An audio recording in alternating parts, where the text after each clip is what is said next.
Hey, Wrong World Entertainment, and one proof that your company is absolutely screwed and in a very, very bad position? Well, say no more than getting headlines that read this. Warner Brothers Discovery report game division saw 41% decline in revenue as Suicide Squad Kill the Justice League has lost over 98% of its players. Yet, just like Disney, Warner Brothers Discovery just had their earnings call, and things are very, very bleak. I mean, it's shocking what we're going to talk about in this.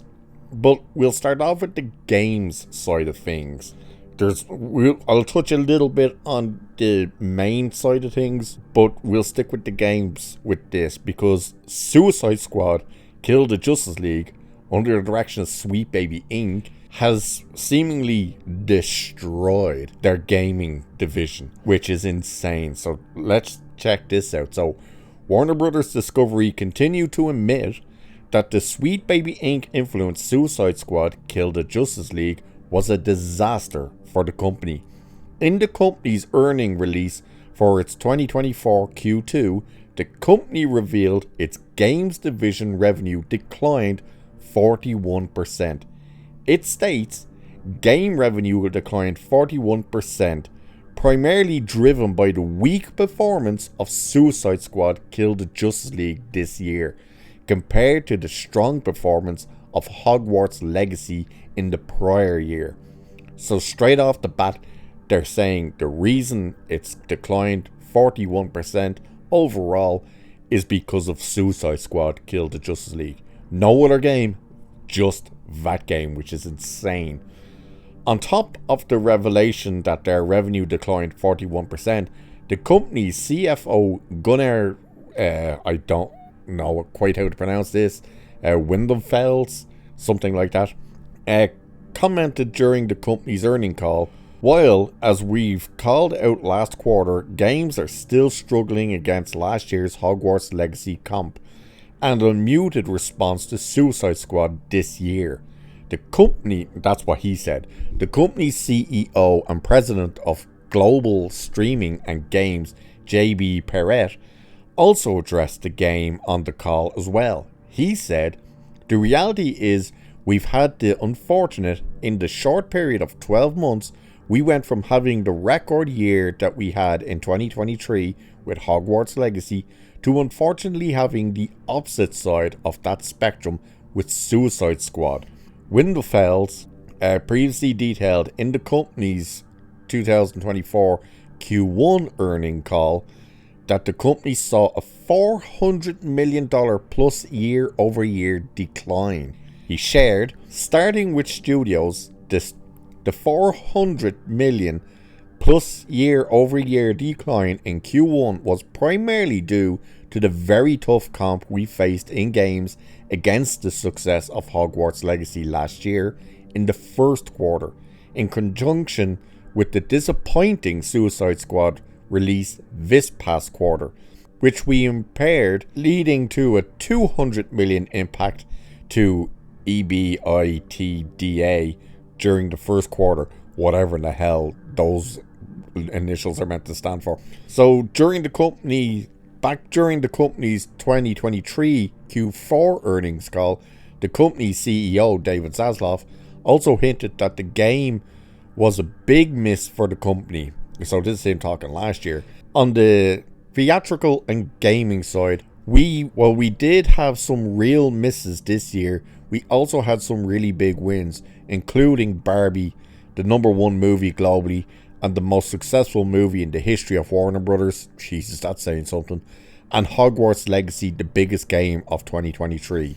Windenfels, I'm probably mispronouncing that name, but whatever, would confirm it later in that call. This year, Suicide Squad, one of our key video games releases in 2024, has fallen short of our expectations since its release earlier in the quarter, setting our games business up for a tough year-over-year comp in Q1. So you're hearing there just how bad things were with this game. It also says the game had an all-time peak concurrent player base of 13,459 when it released at the beginning of February, according to StreamDB. However, those players quickly abandoned the game with a peak concurrent below 1,000 by the end of February. Jesus Christ, it lost almost everyone in a single month. In the last 24 hours, the game's peak concurrent number of players was 229. That's a decline of over 98%. So this one single game has single-handedly annihilated the gaming department of Warner Bros. After having the massive success of Hogwarts Legacy, here comes the Suicide Squad kills the Justice League that destroyed the legacy of the Justice League. You know, where Captain Boomerang literally pisses on the dead corpse of the Flash. You now have this lesbian, non-binary, whatever the hell it is, version of Mr. Freeze that's called Victoria Freeze, and people are just like, what? And then you could find out you can buy a bundle pack to change all the costume to pride flags and all this dog shit. It's like, holy crap, what insanity is this? And things aren't doing so good for Warner Brothers Discovery as a whole. As we said, the quarter earnings, yeah, they've had to announce that the company in the last quarter, just one quarter, has wrapped up a loss of $10 billion.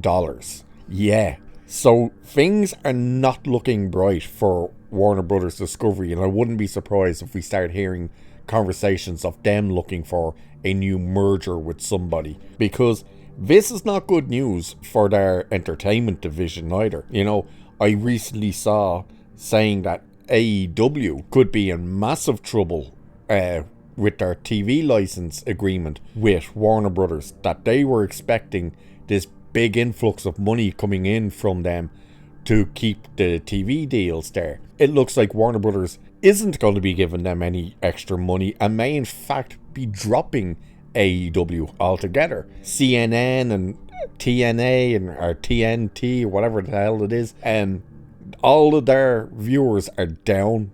Now people say, of course it is, it's CNN, blah blah blah. It's actually due to streaming. They've even announced that just all the focus seems to, for viewers, for their services, have gone to the likes of Max and stuff, not the terrestrial stuff. So it's very bad news for Warner Brothers. And Disney aren't doing too great either. You know, after Bob Iger went out there and made his big statement about, oh, we're going to turn profits and we're going to do this, and now it's time to get bullish and give us more money and yada yada yada. Their stock crashed as well. They dropped down to $85 per share. Like, that's shocking. So you're hearing all of these quarter earning calls now, and you're just seeing how bad things are. But truly, with the game division, you are just seeing Warner Brothers' entire game division has been annihilated by one single game, and yet it's another company taking massive losses, massive bruises, all because of one game that featured whose little involvement? That's right, Sweet Baby Inc. Tell me they are not a cancer to the gaming industry. It's not good. But we'll see what happens. We'll see how they try and turn things around and whatnot. As I said, I foresee the entertainment division, Warner Bros. Discovery as a whole, probably we're going to start getting stories about them wanting to do a merger with another studio. At this stage, the only person they could really turn to was either Apple or Sony. But I wouldn't be surprised if we end up hearing the games division are going to have massive layoffs, because that's probably going to end up happening. So with that, I shall leave it there for this one. So cheers, and I will catch you in the next one.